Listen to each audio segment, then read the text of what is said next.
Okay, can you go ahead, Elliot? I believe it works now. Okay, can you hear me now? Yes, thank you. Yes. Okay, brilliant, thank you. All right, well, thank you very much for the invitation. It's a pleasure to be here and join you remotely.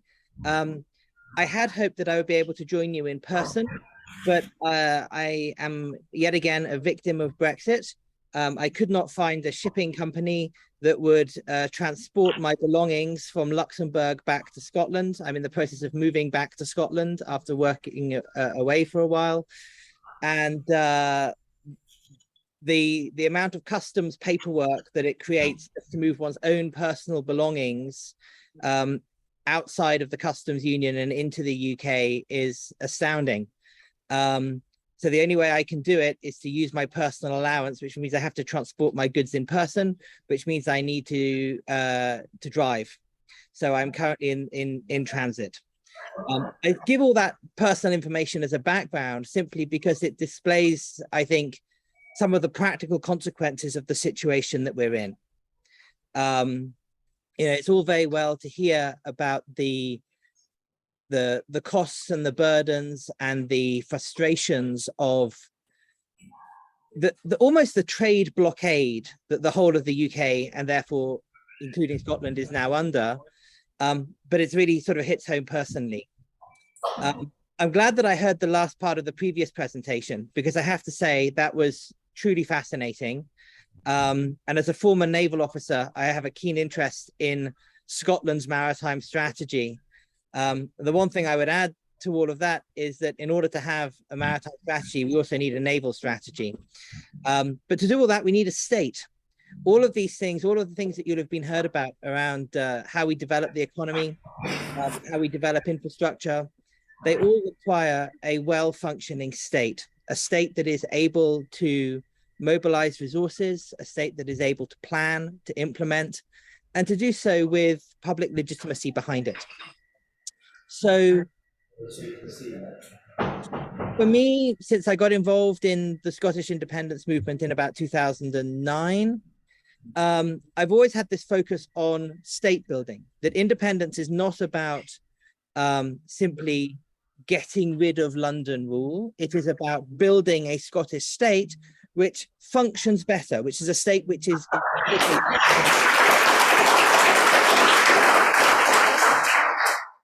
a state that is predicated upon serving the public interest. And the foundation of a state is the Constitution. Now,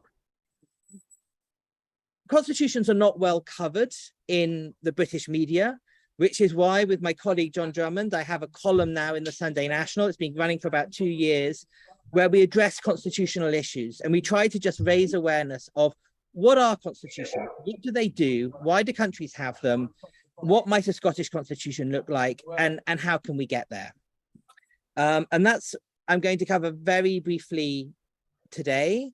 I think the argument is basically one within the pro-independence community. I think we all understand now that a written constitution is not an optional extra. It's not a bolt-on. It's not a sticker that you put on the back. It is the foundational basis of a functioning state, that it is something which represents that covenant that we make with one another as to how we are going to govern ourselves, what we stand for, what we will not stand for, and how the institutions of government are going to be constituted in order to achieve public purposes and to be accountable to the public.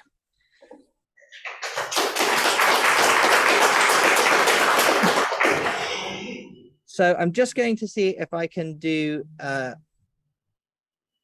run through that quickly in terms of that's what it's for. I think the biggest question though is, what would this constitution look like and how do we get there?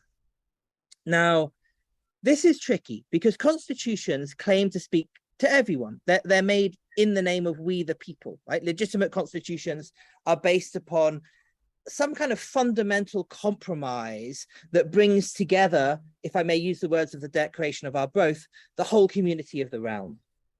They represent a pact within society, an agreement that is written into paper form as the expression of that agreement. And the reason I think that we don't ultimately have a written constitution at the UK level is because there has never been that agreement. The people have been shut out of that process. It's been sewn up between quite small elites, mostly in their own interest. And so the absence of a written constitution represents the absence of the social agreement that would find expression in a constitution. So we need a constitution. To get there, we need to have that social agreement. This is a really difficult thing to do. Since 2013, I've been working internationally. Again, I resonate with what the previous speaker says, that the Scottish diaspora have to go and work abroad because the opportunities just don't exist in Scotland. But I've worked on constitution making processes in, I don't know, probably about a dozen countries around the world. And most of them fail. Powerful elite interests combine to prevent democratic constitutional change in more cases than not. So I think we need to be under no illusions as to the challenge and the difficulty of doing this. And the only way I think we can make progress is to be absolutely resolute within the pro-independence community that the Constitution is a non-negotiable. It is an essential foundation for the state, and therefore there can be no Scottish state without some sort of clear constitutional commitment. The worst thing that would happen, I think, would be for Scotland to become independent on an ill-constituted basis and be on the back foot and the wrong foot from day one. We've got to go into independence with a clear understanding of how Scotland will be governed, the purposes of which the government will ultimately serve, how that government will be held to account, the limits on its power. And that's for two reasons. It's for internal reassurance. Let's say there's a referendum. Let's say we do very well. Let's say 60% of people vote in favor of independence. That still means 40% are not convinced by this. They need to be reassured. They need to be brought along. We cannot have a Scottish state, a stable, functioning, democratic state that can develop the country if 40% of people are not willing to give it their support. We have to bring them with us. We have to find ways to reach out to the people who are scared of independence, who are frightened of change, who are terrified of development, who live in closed little provincial, insular, backward-looking worlds. All of this is just bewildering. Why I only caught the last of the last presentation. I'm sorry for that. I'm sure there's been many other good ideas. But for many people, the idea of actually picking a country up and developing it because it needs it, because as the previous speaker said, we're starting from zilch, is terrifying. So how can the Constitution reassure them? Well, it reassures them that they too have a place in this, that an independent Scotland is not a Scotland for the SNP. It is not a Scotland for Scottish nationalists. It is a Scotland for everybody, even people with accents like mine.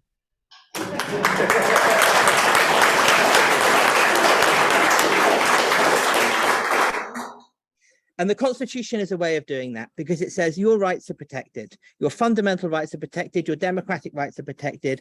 The state of Scotland will protect and serve the people of Scotland. The second reason that we need to do this is for international reassurance.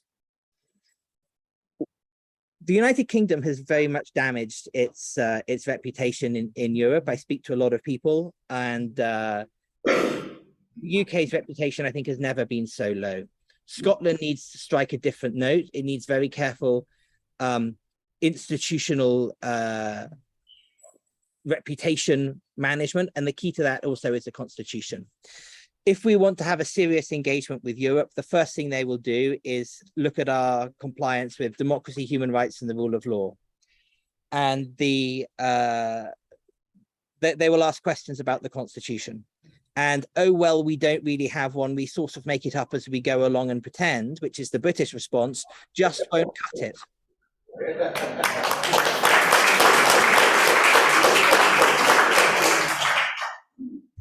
So we need this, and we need it from day one of independence. But there's a problem, because how do you get an inclusive conversation about the Constitution when, let's say 40% plus of the population just don't want to engage in that conversation. The danger is what we end up with is a constitution that only represents one vision. And that's so attractive to a lot of people. I understand that. You want to use the constitution as a basis of entrenching a particular vision. The problem with that is it then alienates. So we have to find some way of doing inclusive constitution building even before Independence Day.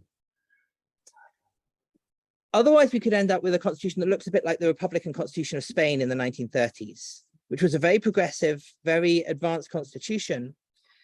But what it produced was, a coup, a civil war, and 40 years of dictatorship, because it didn't bring the other half of society with it. Likewise, I think we've got to look at the Weimar Constitution in Germany. Not a bad constitution in many respects. It had some technical weaknesses that ultimately led to its downfall. But the problem was that it didn't bring the elites with it. And I'm going to be really brutal and frank and honest here. An independent Scotland cannot function without the occupants of the New Club in Edinburgh. We need judges. We need army colonels. We need people like that to at least shift their allegiance to the new Scottish state and not actively oppose it. Because if those people actively oppose it, we'll end up with a sort of fifth column from within. And that's just not a good basis on which to build a democracy.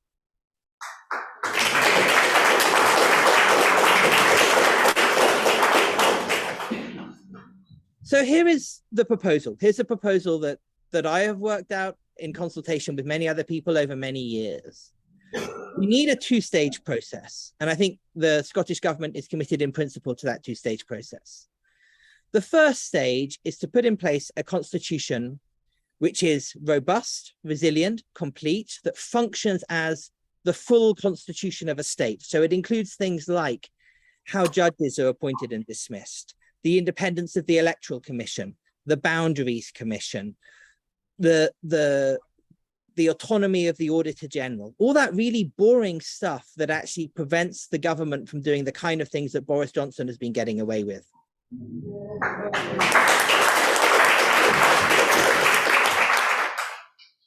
And that needs to be ready, and it needs, I think, to be put to the people and debated ahead of an independence referendum, so that when people vote for independence, they're voting not on a vague prospect, but on a clear worked proposal for this is what the Scottish state is going to look like, a prospectus.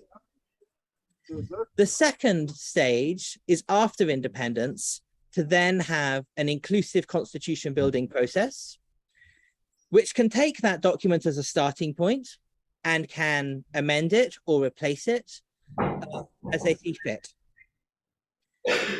So I think that what we need to do is think about which issues need to be resolved now and which issues can be done in that post-independence phase. I would argue that in that initial constitution, we can largely build on existing institutions. Thankfully, a lot of the hard work was done through the Scottish Constitutional Convention in the 1990s. And we already have proportional representation. We already have the election of the First Minister by Parliament. We already have a lot of the institutional infrastructure of a state that we can put a constitutional wrapper around. There are gaps, so we need things like how we approve treaties, how the armed forces are going to be constitutionally controlled. There are gaps that need to be filled in, but we can build that interim constitution, I think, in a way that is relatively uncontroversial, let's say, relatively acceptable across the board. That means we have to rule out for now certain controversial issues, whether to become a republic or not. We can cut the Queen's powers down to an absolute minimum, right? There's really good examples of how to do that. We can copy lots of examples from across the Commonwealth so that basically all she can do is nod, sign and wave, but we can't get rid of her.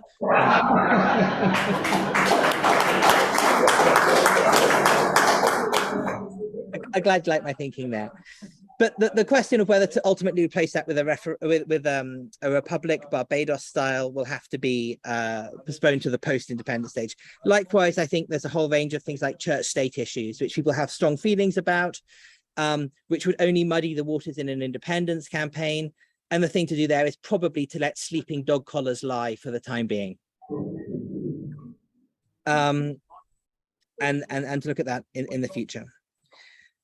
I'm going to stop there for reasons of time. I will do a plug for my books. I've written a few books around sort of constitutional issues in Scotland. There's also a pamphlet that was published by Commonweal in 2018 called Foundations for Freedom, and you'll find a sort of larger exposition of those arguments there. And I'm going to have to leave it there because I need to check out of this hotel in 5 minutes' time.